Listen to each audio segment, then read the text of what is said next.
Well, thank you all for coming. I'm just gonna, I wasn't expecting to be up here. The first time I actually went to a con ever was Hackfest a couple of years ago. So this is the second time I've been back, and it's pretty surreal to be speaking up here. So thank you all for coming, and I hope you enjoy my next hour rant on cyber warfare, also known as war in the fifth dimension. And I'm going to be giving you a bit of an overview of some of the problems that we face when we sort of investigate what cyber warfare is and how we deal with it.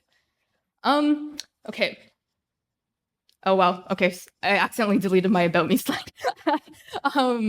So, I'll talk a bit about myself. I do some pen testing at Security Compass. So our booth is out there. If you haven't seen it, go say hi. In the past, I did healthcare governance, and I also did a bachelor's degree, which I just finished recently, and that's actually why I have this research, because I did this as my capstone. So I'm pretty happy to be able to bring it to a bigger stage now. I'm just going to talk a little bit about the experience of going through the research before I get into the nitty-gritty stuff. So, when you start research, you think it's going to be pretty simple, right? Like, you pick a topic, you do the research, you make a report out of it, and then, it's going to be fine. It's going to be like the greatest thing. That's not how it goes. When you start out researching such a broad topic as cyber warfare, you feel a little bit like this. And I think you all know how this meme goes, right? You think, oh, if you just Google cyber and war, it's going to be fine. Like, you'll find exactly what you want. It's not like that. As you keep, you start to find out that there's a million different terms that people agree or disagree on what cyber warfare should be called. A lot of them say, it's actually cyber terrorism or cyber espionage, and cyber warfare doesn't exist, and that we're actually, just part of a giant Cold War that's happening already. And then you find out there's a massive 600 page rule book about how this is supposed to happen, but none of the definitions in the book are actually accurate. And then you're reading about weird stuff like, exactly how many kilometers under the sea counts as a communication cable for submarines or something. And these are the small issues that have to be reimagined when we're talking about cyber warfare. So this is, it's a bit overwhelming to sort of come across such a wide breadth of problems. So you start to feel a little bit enlightened. You say, okay, maybe I can put these problems into some wide buckets. So maybe if it's a function of political, social, and economic outcomes, you can start, mapping relationships to each other. And then, at some point after you've been doing 6 months of just pure reading and research and late nights and crying, you finally get to this, and you get this weird thesis that's the fifth dimension of warfare is intangible because the spatial and temporal planes are simultaneously condensed and stretched, which means nothing, right? But it actually means everything. And then the next stage is this. When my professors told me this, they warned me, oh yeah, you're gonna have to put this into a paper that looks kind of like that, and you realize you've read hundreds of articles, hundreds of newspaper, whatever. And yeah, so it feels a little bit like the house is burning down. And my professors also warned me about this too, because even after you do all that work, you get to this point where you have your thesis, and then you come across what's essentially the thesis, but in different words, but some other guy on the other side of the planet said it, and your reaction is just kind of yeah.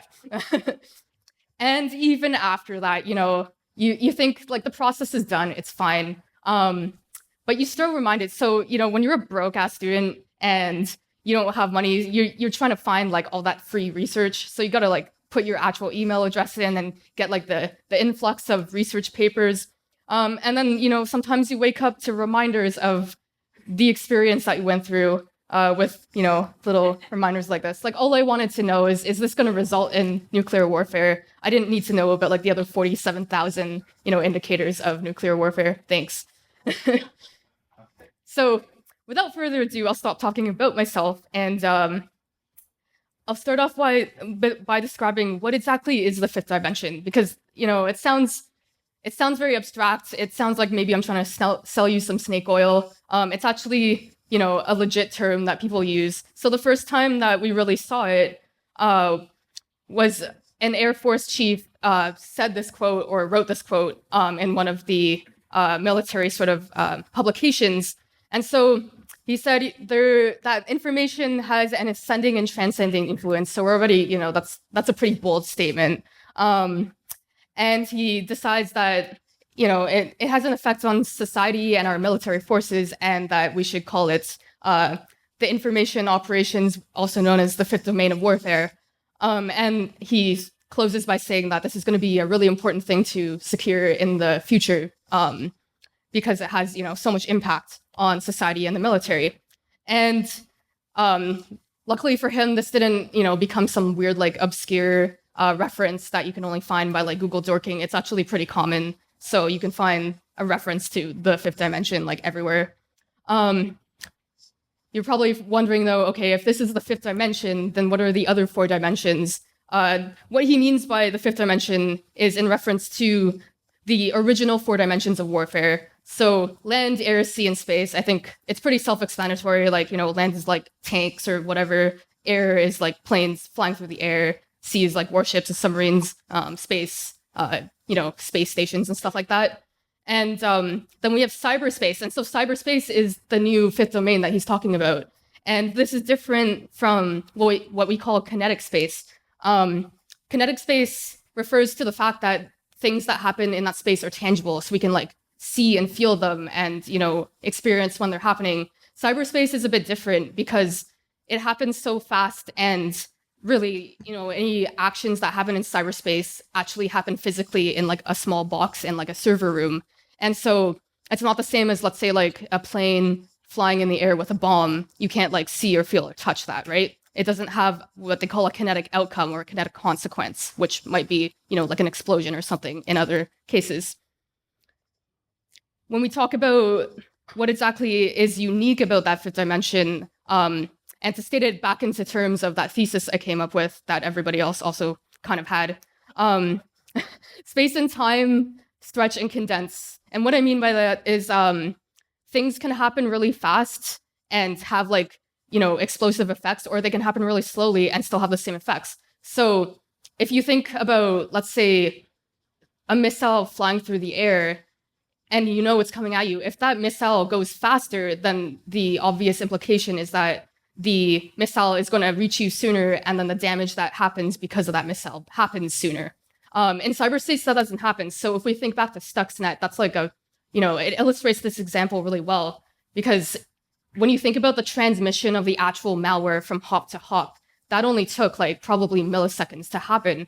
But the actual damage that it did to the centrifuges, so if you're not that familiar with the Stuxnet event, that happened because the malware would make the centrifuges spin at a faster rate than they were supposed to, and hence wear out the equipment before it was supposed to. So, nobody noticed for a good almost a year until all these centrifuges started breaking down, and the staff at the nuclear facility were why do we have a bunch of centrifuges that broke down, way earlier than they were supposed to? And so it really paints the picture of this contrast where cyberspace allows, it does allow things to happen faster and have, larger, more kinetic outcomes, but it also gives you the option to slow things down, let it happen over time, and sort of let it happen under the radar, under the radar.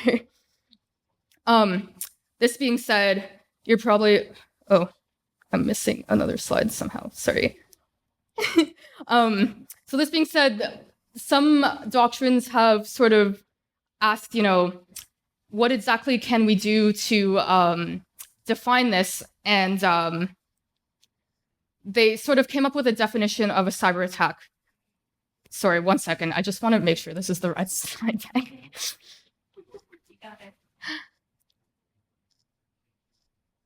Oh, yeah, I just deleted an extra slide. I'm sorry. Going back from here.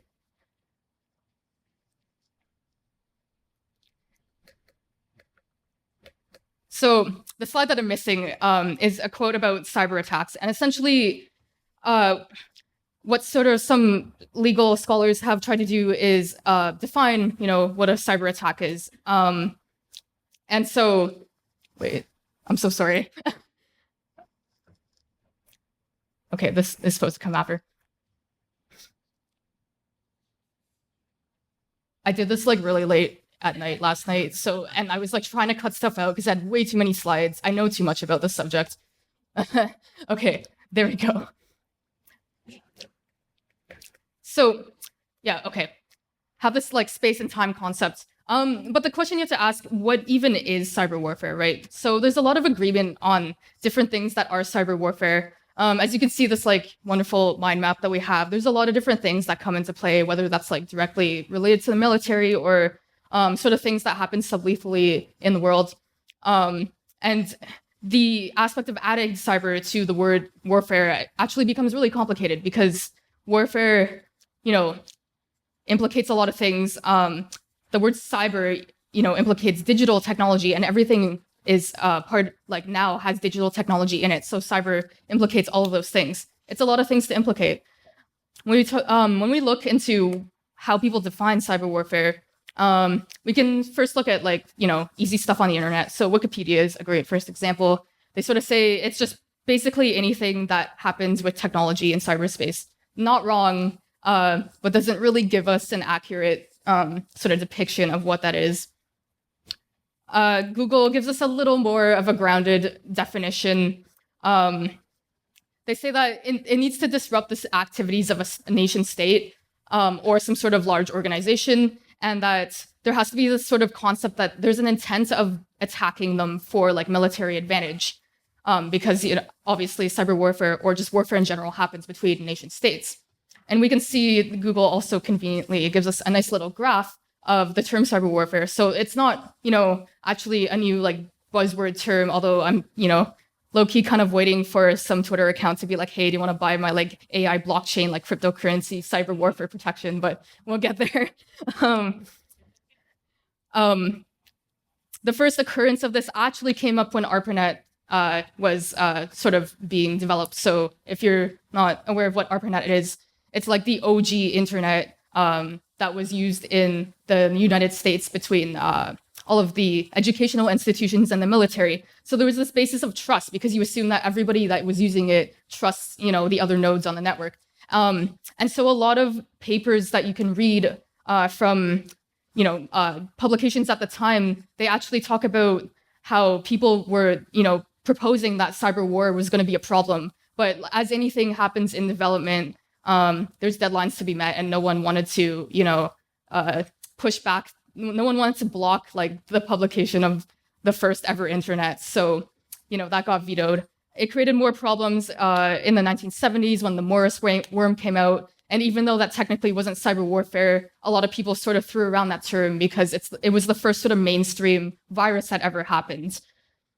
And then I don't know why exactly there's a dip. We kind of stopped caring for a bit. And then all of a sudden in the last 2 decades, a lot of nation states have been going at it. So that's sort of where that starts again. Oh yeah, this was the missing slide. So what exactly is a cyber attack given those definitions? So this publication, which I'll talk about more in depth soon, it talks about sort of just warfare law in general, and they try to define cyber attacks. So they say that there's a concept of it being offensive or defensive, but the main component is really that it's expected to cause injury or death to persons or damage. I'm sorry, I don't.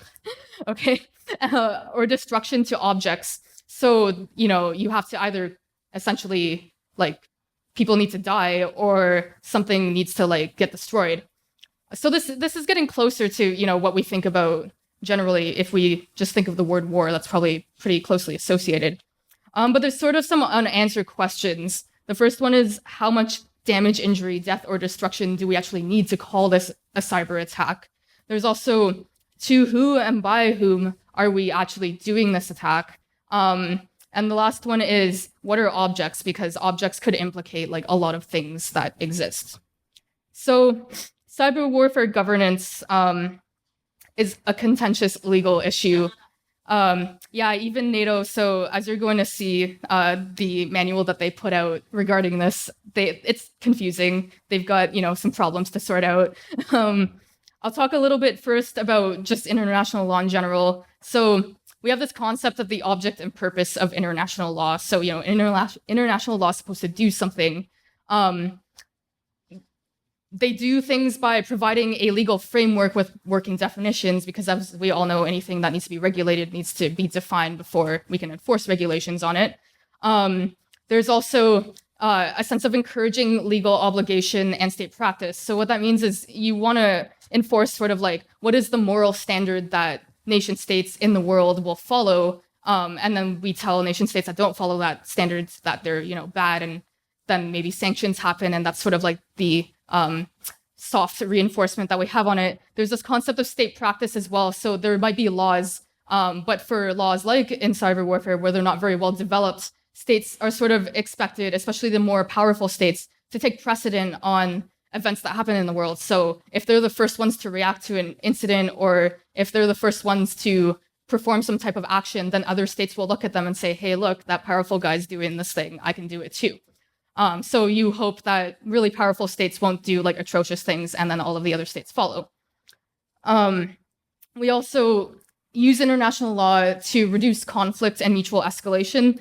This concept essentially means when you have, let's say, two nation states or just entities in general interacting with each other, and they do something that's like damaging to the other one, then the other one's going to respond in kind, essentially, or they're going to make an even worse response. So as that escalates, it becomes, let's say, like something like hacking can somehow escalate to like missiles and then like nuclear warfare, or that's sort of the conceptualization of that concept. And all of this sort of comes under the main goal of maintaining international peace. Now, I mean, there's a lot of contention over whether international law even works. If you're more of like a realpolitik sort of enthusiast, then you might say, well, none of this is even real. Like, we can't actually enforce this because there's no overarching government in the world to lay down the law and sort of punish other nation states. For the purpose of the rest of the presentation, we're just going to assume that like international law is like somewhat valuable. But that's sort of like the alternate view that we have.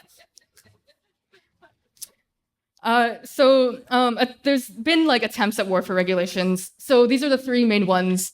Not cyber warfare regulations, though, I should state clearly. So in the last couple of centuries, you've probably heard of like the Geneva Conventions, at least, and United Nations Charter. The Hague Conventions is another one, if you're more familiar with international law, that is sort of the other main component. And essentially, all of these try to regulate a couple different concepts. They try to talk about what happens before war, during war, and after war. So when you're talking about before war, it's sort of like, what is the premise where you are sort of morally allowed to start a conflict with someone else. The laws within war are, once a war is happening, what's like sort of not acceptable for causing unnecessary suffering or damage to people outside of the war. And then the last, post-war is when you talk about, okay, the war has happened, but we have to do all this cleanup because, everything's a mess. How are we going to deal with that? And so these three sort of doctrines are the main sort of international legal bodies that we talk about today.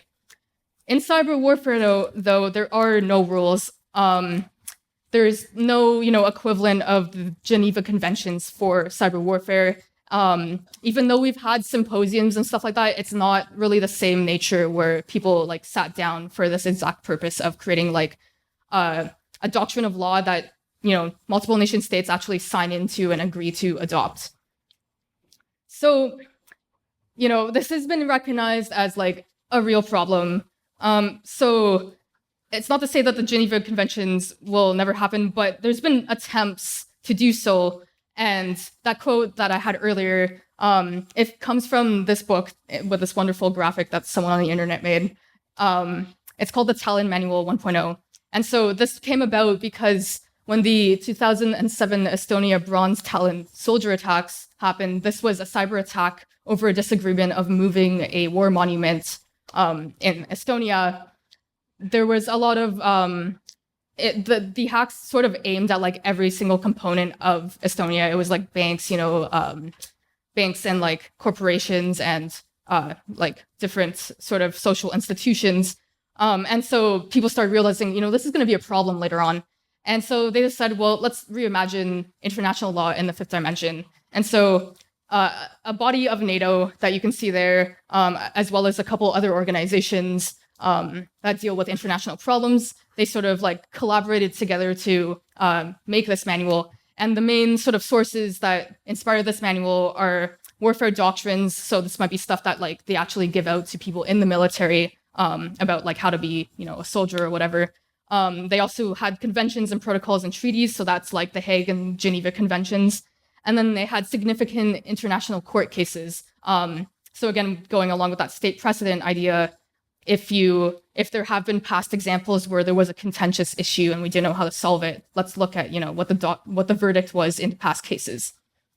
And so it was a pretty good effort, but NATO decided at some point that it's not good enough because it only really focused on the idea of what's happening during war, and it totally neglected, what happens before war and after war. So the Tallinn Manual 2.0 came out, and if there's anything I can say about this book, it's that it's thick. Like, it's like 600 pages. I was gonna bring it and I forgot. I'm not on it today. I have it though. Like, if you want to see it after, it's like this thick. And it talks about everything. So it mentions, what happens during war, but there's also a lot of talk about just sort of other international humanitarian law concepts, like, do people have rights to digital privacy, or what sort of rights do they have in terms of like attacks that were caused by some sort of like hack or something. There's also like the weird stuff like I was talking about like, land, air, and sea space, and like how those exist in cyberspace, and what's the implication of hacking them versus like in the kinetic world would just maybe like bomb them or something. I don't know. I could go on forever. I'm not going to go on forever because this book is like, it's got so much stuff in it. Also, it's like mostly in Latin. I shouldn't say mostly, but it's got a lot of Latin in it. So yeah, it put me through some things. That's all I can say.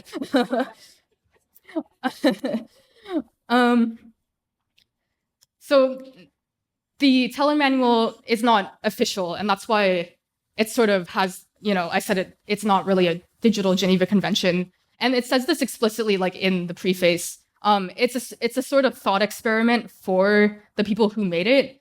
And they explicitly say that there is this sort of concept of what the manual is supposed to be. So lex lata, which essentially translates to the law as it exists, is sort of the focus of the Tallinn Manual. So they took all of these cases that have happened and sort of analyzed, this is the issue that has happened and this is how people would have dealt with it, or maybe this is the discourse that has been surrounding it. But it explicitly rejects the idea of being lex ferenda, which is the law as it should be. So what is the law in an ideal world? I'm going to go through a couple key concepts in the book and just show you, exactly what NATO doesn't know about cyber warfare. The first one is sovereignty. That's essentially, the idea that a nation state like owns all the stuff in its own state. So as we go through it, you'll see that it's very kinetic and geolocational, which doesn't really match up with cyber warfare because, as we know, cyberspace is a bit intangible. There's the concept of the use of force. So this is sort of the idea of like how much can you cause damage to another entity, and like when does it become acceptable or not acceptable? It's literally undefined. Military objects, again, going back to that objects concept, what exactly is an object in the context of law? And finally, we'll talk a bit about international actors because, as we all know, non-state actors are very powerful in cyberspace, but it doesn't really address that thoroughly. And before we begin, also, I will just give you a quick picture. This is what a rule from the Tallinn Manual looks like. I honored the 12-year-old in myself and picked, cyber booby traps because that's hilarious. The rule itself is kind of boring though, so I was really disappointed. But essentially, you see the rule, it has a definition, and sort of it has numbered comments. And so essentially these comments will go through how this rule was derived, so which sources they sort of pulled from all that inspiration to define, what the rule is, and the terms in the rule. They talk about a majority and minority consensus. So the process of making this was actually to have a bunch of experts collaborate and sort of share thoughts on whether they agreed on like the statement of a rule. So sometimes not everybody agreed. So they'll talk about what the different viewpoints are. And then they'll outline difficult like scenarios related to the rule and sort of talk about the different nuances in them. So without further ado, let's go into sovereignty. I'm also going to have like a drink because this is going to be painful. Okay, sovereignty. So essentially what sovereignty means, and this was it's a pretty old term. We came up with this concept of sovereignty when we talk about warfare, and it means that like a nation state has control over the things on its territory, specifically like its physical territory. So if something is within your borders, then like the king or whatever has, control over it. And so the first opening rule in the book is just the sovereignty as a general principle. And so the first definition says bluntly, sovereignty applies in cyberspace. So that's fine. The second one, this is like where it shows its antiquity because it talks about the supreme authority of the prince or king. If you look at monarchies, only like 43 out of 195 nation states have a monarchy. And it's actually like less monarchies than that because some of them have multiple nation states. So it's a pretty not current definition of, how the world actually runs. They sort of try to like brush it up by saying more modernly the state, but I just really want to show, that's sort of the gap in like where this term and concept has really come from. In one of the next comments, they say that sovereignty exists in the physical, logical, and social layers of cyberspace. So like at first that totally makes sense, right?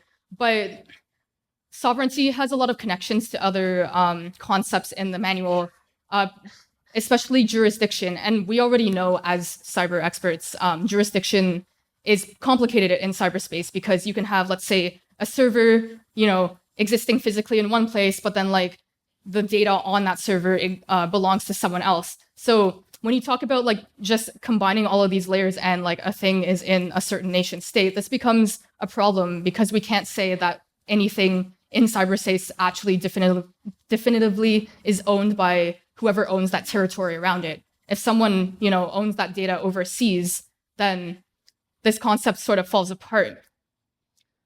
And I want you to keep that in mind as we go through the next concepts. So the next concept is the armed conflict and the use of force. Essentially, they tried to design words to sort of specifically talk about what counts as like an act of war and what counts as less than that. And I'll map it out for you just to make it easier to imagine as we go through some of the quotes. Essentially, someone can start out with an armed attack, and this grants them the right to do self-defense.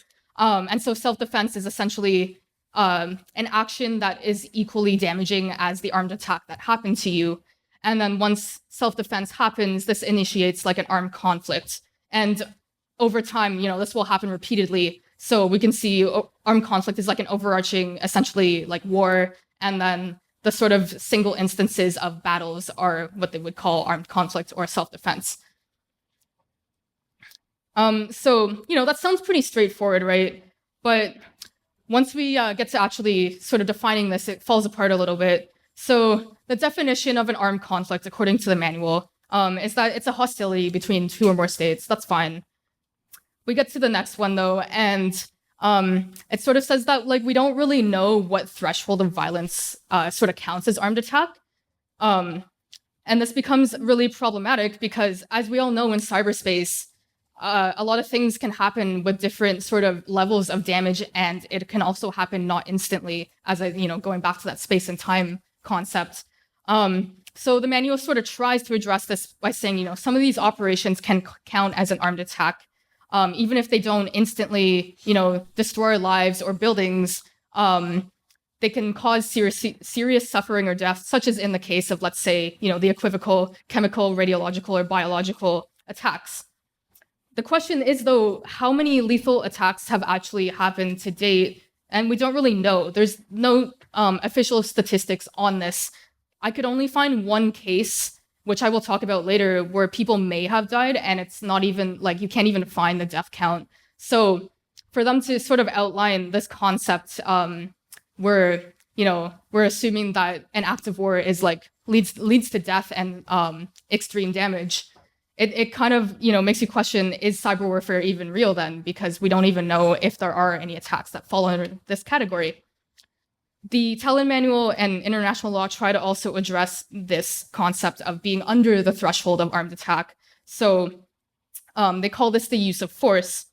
And what they say is that, the definition of use of force is that it's any sort of action that is against the territorial integrity or political independence of any state. So that's pretty straightforward. Like if you do something to a state and they're a sovereign state, they're supposed to be allowed to do whatever they want as a state. And so if you stop them from being able to do that, that becomes a use of force. Now, when you get to defining the use of force, though, this is no longer true. We say, okay, the scale and effects of use of force, essentially the nature of the use of force, needs to rise to the level of use of force. So, kind of quotes itself. And then the next comment says there is no authoritative definition of the use of force. So this is not really useful, right?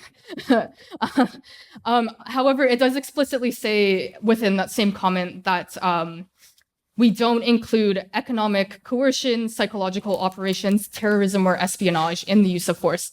So this really makes you question, like, what is the use of force? Because we already said it's not an active war.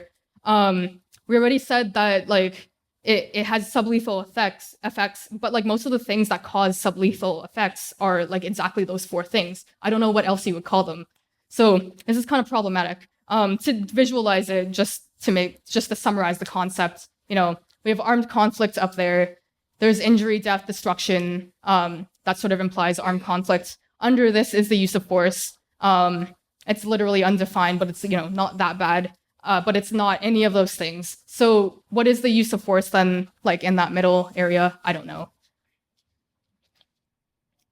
Okay, the next concept I'll talk about is military objects. This was like hands down the weirdest one that I like went through. You start like seeing these papers about like, the root of the word object and like the fact that it was created in like international law in like modern Europe, and they start like analyzing like different languages and like what object means. Like, is it like object like thing or like object like objective? And so it sort of like makes you have this like existential questioning about everything. And it's a problem that also exists when we talk about cyberspace. So this rule, defines objects and military objectives. The definition has a few different components. So one is that they're not military objectives. So, okay, we can create this like very easy graph. They're not the other thing. They're mutually exclusive. It says their nature, location, purpose, or use has to be for the military. So that makes sense. It's like the difference of like a tank is like probably obviously used for the military, whereas, I don't know, something else is not. And that this sort of object has to contribute to gaining some sort of military advantage. And finally, it ends by saying cyber infrastructure may qualify as a military objective. So, like at a base level, this makes sense, right? Like one is not the other. That's great. But then when you think of computers, it becomes more complicated. So if you think of, let's say, again, the tank is very clearly a military object. A civilian object might be, I don't know, like a spoon or something. Like that's not a military object. But when you talk about computers, someone can sit down at their computer and they can send, like world-destroying malware, or they can send just like check their emails. And so now how do we classify the computer? It's just, it can be used for both. It's a dual-use sort of object. And so that would live somewhere in the middle of those two things. And this becomes problematic because we use military objects to sort of scope out what is acceptable to attack during war. And then when computers come along, we have this question of like, well, it's used for personal things, but it's also used for military advantage. So now, are all computers sort of like safe from military warfare, or are they automatically included? And as you all know, attribution is a problem. So it's really hard to definitively say that like a computer can be used just for one or the other. And so it kind of addresses that in the next comments.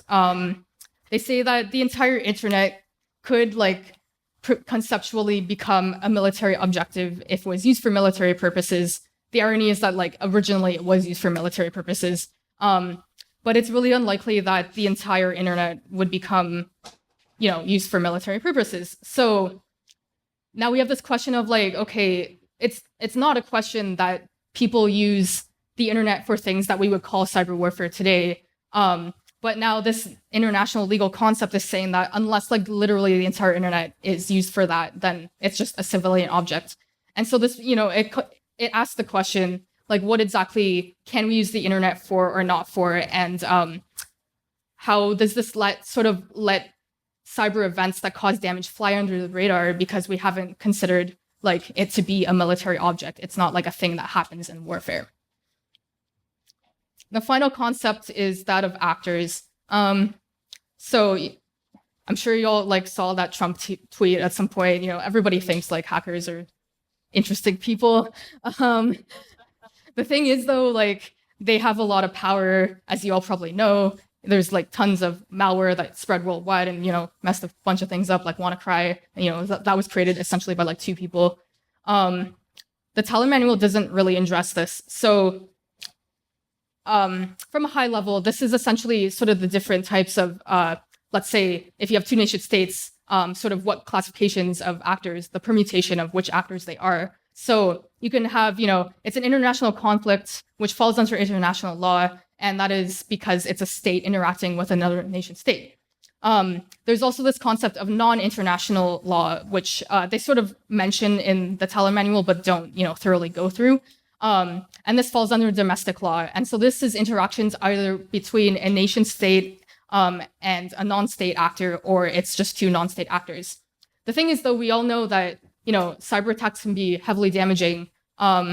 So it seems kind of unfair to like consider this domestic law if something like WannaCry spreads across the world to different countries. In one of the rules against about self-defense, so they don't have any rules specifically about actors, but they talk about it in other rules. There's a lot of contention over what this really means. They start off in this rule by saying that the issue of whether non-state actors can actually be an armed attack is not really defined. But then they also say that when 9/11 happened, this was characterized as an international attack. It was seen as like an attack on the nation state by like another country, even though it was technically like a terrorist group that wasn't, you know, acting under the state. And then they further say that states have sort of established a practice of having, being able to act in self-defense. So that means, again, you know, reacting in kind, causing the same amount of damage when it happens by non-state actors without the involvement of a state. So that sounds great, but like there's so many clauses in the Tallinn Manual that talk about that not being allowed. And then so they say there's just significant uncertainty regarding, you know, how organized a group has to be to mount an armed attack. So as you are probably aware, there's different levels of organization. You know, you can have like one person that's a non-state actor, or you can have, let's say, like a hacktivist group and maybe they're a little bit disorganized, or you can have, you know, really organized terrorist groups. And so essentially they've said we really just don't know what to do about any of those groups unless it's like very clearly a nation state that presents itself as a state. So given all of these sort of issues I've talked about, none of them are really well defined. We can ask, you know, what exactly is the nature of cyber warfare? We don't know. But I can tell you at least sort of some of the cyber warfare events that have happened in the real world, and maybe you can make your own judgment. So we'll talk about a couple different things where there may have been kinetic consequences to cyber attacks and sort of the nuances of how using the rules in the manual, this would look if we tried to organize it in a sort of like metric. In the real world, I'll just talk briefly. These are the significant cyber players today.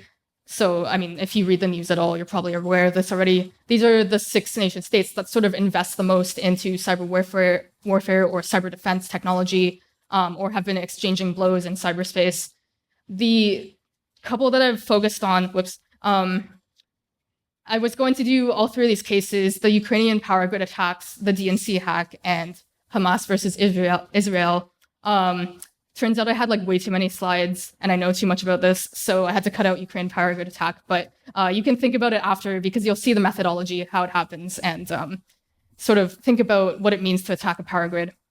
So the first one is the Democratic National Committee hack. And I'm sure you've probably all at least heard of this at some point. I won't go too thoroughly through all of the events because, like, if you've been following it all, it's just way too complex. There's so many things happening at any given time, so many parties interacting. over the course of 2 years, but I'll give you some of the main events. Whoops. So we have the DNC. We have the Bears from Russia.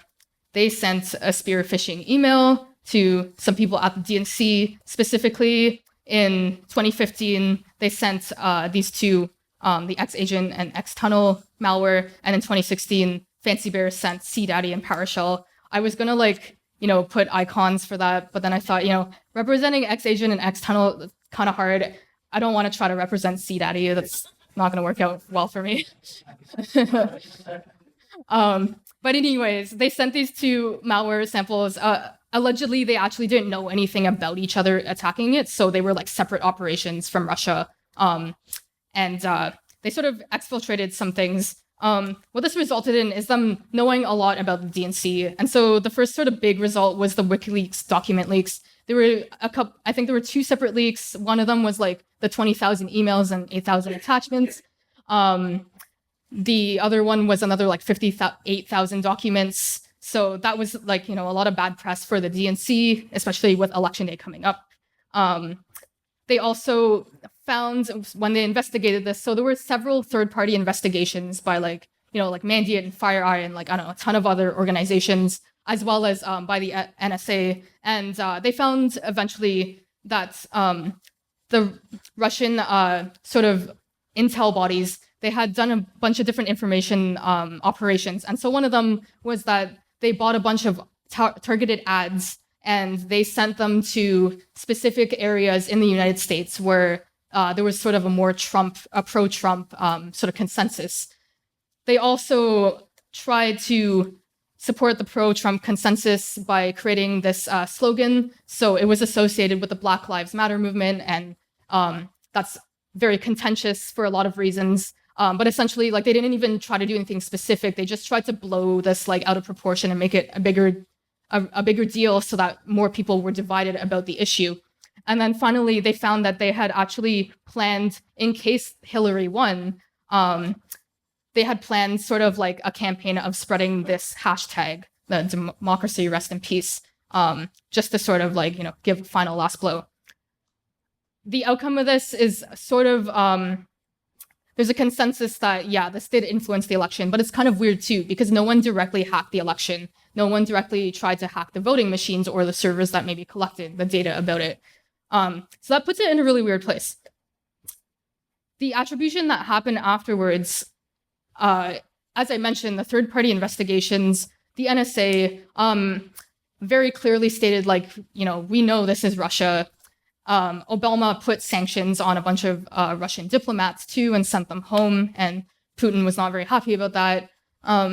They attributed specific groups, so the Internet Research Agency is sort of the one that has the troll factories and whatnot, and the main intelligence directorate, which is abbreviated as the GRU, because that's how the words work in Russian. And that's sort of their main intel body. Putin denied this all the time. He suggested that maybe, it wasn't us. There was patriotic hackers that sort of, were non-state actors. And he stated he also had sanctions in response to Obama's sanctions, and he cited that it was just a bad relations sort of scenario. So it's interesting though, because all of these would sort of say, a nation state hasn't adopted responsibility on Russia's side. So, and that's the sort of the prerequisite if you're talking about cyber warfare. It's both of the nation states have to assert themselves as owning a piece of this conflict and engaging in it together.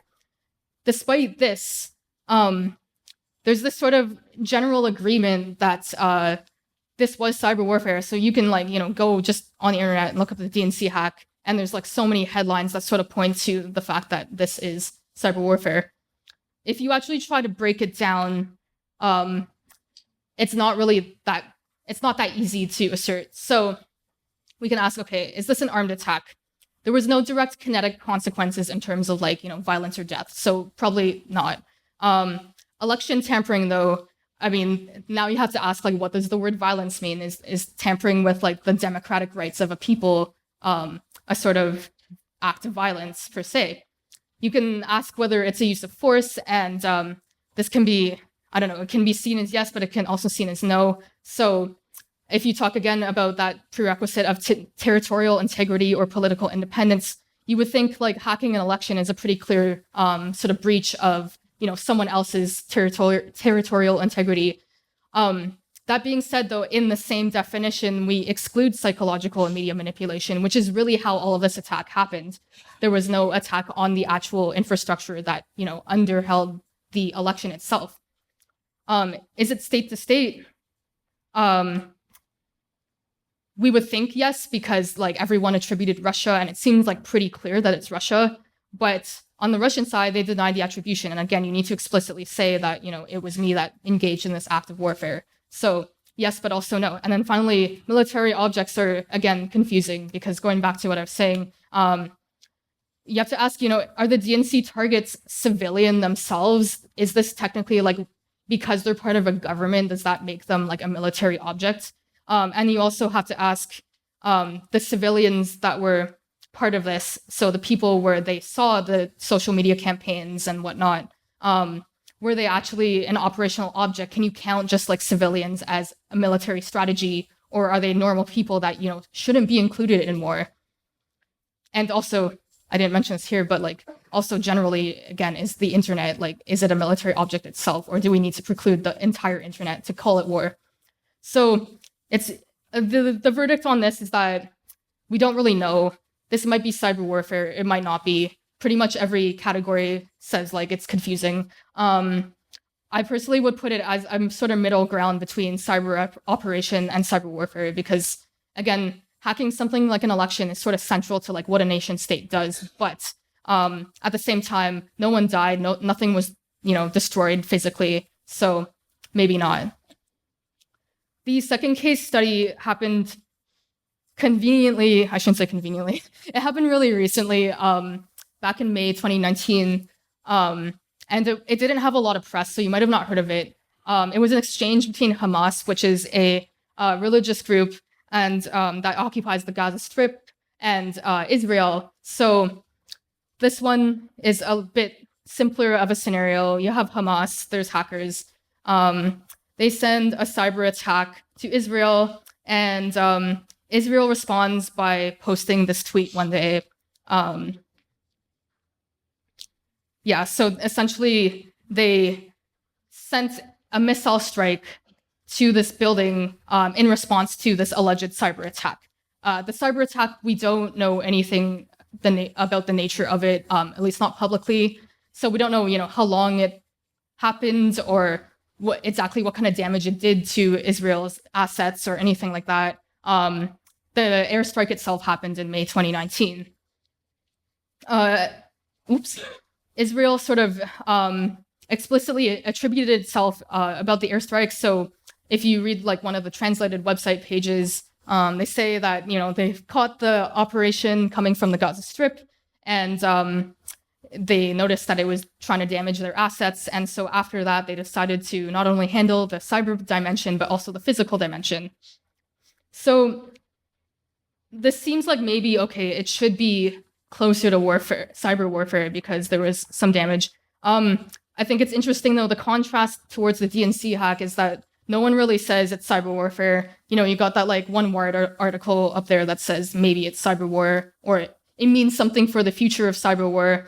But all of the other things call it a cyber attack or something similar. If you break it down, we also see that even though there was kinetic destruction, there's sort of contention around this. So was it an armed attack? This becomes difficult because now you have to argue, are you going to consider the whole conflict as like one thing, or are you going to divide like the cyber attack versus the kinetic attack? So if you want to talk about, both of them together, there was definitely a kinetic response. Allegedly, some people in the building died, and also the property was destroyed. However, we don't know if the cyber initiation attack was sort of at the same degree of damage. We don't know if it would have warranted like an act of self-defense. If we look at the use of force, all armed attacks are uses of force. It's just like a worse use of force. But again, we still don't know about the cyber attack, so we can't say like the cyber attack itself was a use of force. We can ask, okay, did this happen between states? This one's interesting too, especially because a lot of cyber warfare attacks happen between like either just hacktivist groups and like a state or like, two nation states. Hamas is kind of special because it's what they call a sub-state actor. It has occupied this space and it's not officially a government, but it sort of like has taken over the functions of a government for quite a while. So now we have to ask, it basically does what a government does, but like technically, if we wanted to count this as an act of war, it's not going to be. And then finally, whether it's a military object, we don't know exactly what the cyber attack attacked. We can assume though maybe it was part of the IDF's assets, so that would make it a military object. And it's unclear if that. So they mentioned in the thing that the headquarters that was attacked is like a headquarters for Israel, but we don't really know if it's like an official military headquarters. So whether or not those two count as military objectives is contentious. My final verdict on it is that the cyber component is not cyber warfare because, again, there was no explosive damage that happened at the end. That being said, though, the kinetic response is unlawful because if there was no explosive damage from the cyber attack, then, it's not really fair for them to act in self-defense by destroying lives and a building. And so if we want to just map this out, I'm just going to summarize all of this. Taking the same issues, did it count as any of these things? You can see there's a lot more X's and question marks than there are check marks. And so really the point I'm trying to get to is that the sort of framework that we try to use to define this, it doesn't do the job. We're still very confused. And NATO is pretty confused too. So what exactly do we need given all of this? We've established that it doesn't really work. We probably need something new because cyber warfare is going to become a bigger issue. It's not going to stop. The first sort of ideal thing that should happen is that someone needs to sort of create a metric or risk framework to define all of these things, because you can't have a regulation if you don't have definitions for all of the things that exist in the regulation. And there's been like suggested things in the Tallinn Manual. They talk about some sort of things about the use of force and like maybe some metrics, but none of them have been official. And even when they sort of talk about these different subsections, they mention explicitly in the rules like how contentious it is to sort of adopt this. A kind of like related issue in one of the other cyber attacks talked about, is it physically damaging to a computer if you destroy its operating system, or like what level of damage to the software on it, counts as like destruction to the object. So these are the kinds of things that we need to sort out before we can decide this. The second one is to include non-state and sub-state actors in this equation, because again, as we all know, significant world ramifications can come from attacks that are caused by just one person. So it really doesn't make sense to only observe how this happens between nation states. If anything, it happens more between, non-state actors. And then finally, we need to sort of resolve this dichotomy between the military and civilian objects, because essentially all computers are contentiously, both and neither at the same time. So it becomes really hard to regulate, what are we allowed to attack and what are we not allowed to attack if we don't make a decision on how we're going to define these objects. At a more meta level, there's meta conclusions. The expansion of the temporal and spatial planes are non-dichotomic. And so in general, like if we were to make a new legal framework, just any concept in it cannot be, defined by a dichotomy. It doesn't work anymore because, again, with this whole condensing and stretching idea in space and time, pretty much any concept that you conceive in that space is not going to work. There's like a weird conclusion about extra dimensions. Like, I don't know, I think it's pretty significant that we just like decide to like call another dimension something. It makes me wonder, they were talking about that in the 1950s. Now it's almost 2020. Quantum computing is basically at that stage. They say, if it's going to work out, it's going to work out in 50 years. So just waiting for the quantum dimension to happen. That's going to be crazy. And then finally, international law cannot just rely on being kinetically based. So, the base concept of all of this law was sovereignty. That's a kinetic concept. That cannot happen anymore. We need to create something new. On a more practical level, sort of the steps that we could take to do this, solve those like framework conceptual loopholes. Again, all of those contentious definitions where we weren't really sure what happened. Make good cyber Geneva conventions. Like everyone kind of recognizes that like everybody needs to really collaborate on this and do something about it, but it hasn't happened yet. I don't know why. And finally, make the framework actually official, because, you know, the Tallinn Manual does, as much as it has its issues, it's a pretty solid reimagination of like what's actually happening now, but none of it is really, it's not gonna help when actual events happen and are evaluated if it's not official, because, you know, nation states have to agree that they actually want to follow it for it to have any use in that space. So yeah, that's kind of the end of my overview. Question and answer time. Now's your time to roast me.